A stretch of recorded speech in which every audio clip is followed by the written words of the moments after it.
ایک آدمی دو بہت اونچی عمارتوں کے درمیان تنی ہوئی رسی پر چل رہا تھا۔ وہ بہت آرام سے اپنے دونوں ہاتھوں میں ایک ڈنڈا پکڑے ہوئے سنبھل رہا تھا۔ اس کے کاندھے پر اس کا بیٹا بھی بیٹھا تھا۔ زمین پر کھڑے تمام لوگ دم سادے کھڑے یک ٹک اسے دیکھ رہے تھے۔ جب وہ آرام سے دوسری عمارت تک پہنچ گیا تو لوگوں نے تالیوں کی بھرمار کر دی اور اس کی خوب تعریف کی۔ اس نے لوگوں کو مسکرا کر دیکھا اور بولا، کیا آپ لوگوں کو یقین ہے کہ میں واپس اسی رستے پر چلتا ہوا دوسری طرف پہنچ جاؤں گا؟ لوگ چلا کر بولے، ہاں ہاں تم کر سکتے ہو۔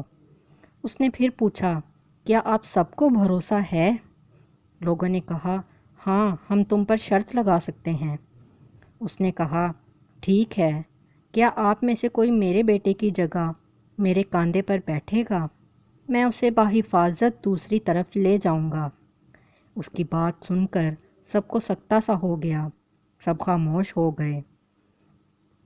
یقین الگ چیز ہے، بھروسہ الگ۔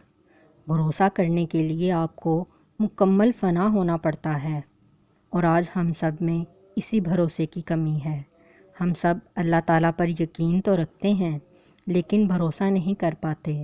بظاہر زبان سے یہ کہتے ہیں کہ ہمیں اللہ پر یقین ہے، لیکن اپنے معاملات پر بھروسہ نہیں دکھا پاتے۔